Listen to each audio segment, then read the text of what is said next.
Good afternoon, intrepid readers. I'm just popping in real quick to tell you about last week's blog because it's Thursday, not Wednesday, and it's the afternoon, not the morning, and I have so many things to do, I can't even see straight. So quick in and out about the blog. Last weekend's blog was about the difference, the mystery of athletes versus jocks. This has been a big mystery throughout my life because it just is. I'm a girl that liked athletes, that likes athletes. I never really, so I don't know. I'm very artsy, right? So I'm not that into sports. I was a pom-pom girl in high school, which was like the dance squad, which was fun. But I prefer to read a book, as you know. So anyway, so I've never liked sports that much, and now that I'm married to a baseball player and my sons are hugely into sports, I have learned to appreciate athletics, even though I'm not really that into it. But I've learned to appreciate it because that's everyone in my family is involved with that. And so I wanted to deal with this subject, talk about this subject of jocks versus athletes and the big difference. And I wanted to talk about it because of a specific event that took place with my youngest son this past weekend. All right, so first of all, definitions. All right, an athlete is a person who takes part in sports, physical activities. A jock is a person who does that and thinks that makes him all that in a bag of chips. Okay, and then treats other people like they are less than because they don't do what this jock does with the same success. Or even if they do, it doesn't matter. It's total confirmation bias. A jock thinks he is the shit, excuse my language, regardless of whether he is or he isn't. That's just, you know who I'm talking about. These are the bullies. These are the guys, they're generally guys, not 100%, but usually guys that are at the end of every teen romance, every teen movie that you've ever seen. The guy that everybody wants to kill because he's such a douche, right? Those are jocks. Athletes are different. All right, athletes are people who take pride in sports and their ability to succeed in their chosen field, which is sports.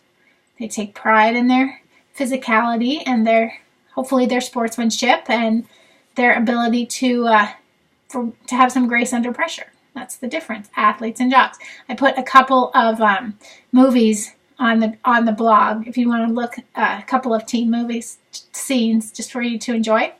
But anyway, so this weekend this is what happened. My youngest son is a basketball player, or he's an athlete, right? Across the board. He does baseball, basketball, soccer, you name it. He does it. He did his first organized basketball season this year with the team, Boys and Girls Club team. And he did really well. He hustled. He got he scored lots of baskets. He was a trooper. He did a great job. And so his last game was this past weekend, and we're all telling him what a great job he did. There's no tournaments or trophies or anything like that because they don't keep score at this age in the Boys and Girls Club, which is fine with me. I'm happy with that. But anyway, his coach, so he finishes the game and he has to go on to a baseball event. I can't remember what the event was, a practice or something, but he's moving from one to the other. And the coach says, "Have a great baseball season. I'm sure you're great at baseball too." And my youngest says, "I am." Doesn't thank you, no thank you, no. Oh yeah, I'm a badass. Ugh. And so that's the reason for the blog. When he got into the car, I didn't lay into him. I would have liked to. I was just like, "Are you kidding me? I am." It's like, where's the suspenders? But I didn't. I told him, because he has done very well with the season. Like, he passed. He did a lot of, he wasn't a ball hog. He wasn't an obnoxious jock about basketball. He did really well. So I told him all of those things that I thought he did really well. And then I said, so let's talk about the answer you gave to the coach when he said, I'm sure you do great at baseball too. I'm sure you're just as great at everything. I said, is there another way you might have answered it that would be maybe a little bit kinder, less obnoxious? So we talked about jocks, the difference between jocks and athletes, and then we discussed the ways he could have answered the question. And he didn't really know. I mean, we had to do, parents have to use broken record methods to parent, and that means you repeat the lessons that you want them to learn over and over and over and over and over and over and over and over and over again forever, in the hopes that it sticks.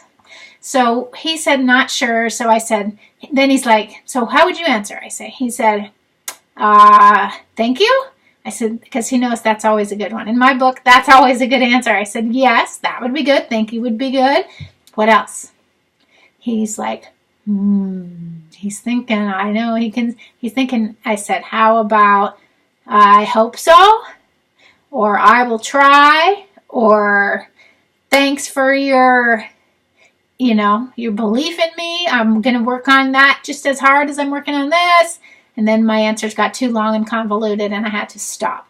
But basically, that's why the blog this week. And that's why I'm here on a Thursday afternoon instead of a Wednesday morning, and hoping that somebody wants to watch this, because I don't have very many subscribers to this channel and I would like some more. So I would love to hear your views. Until next time, stay mystified.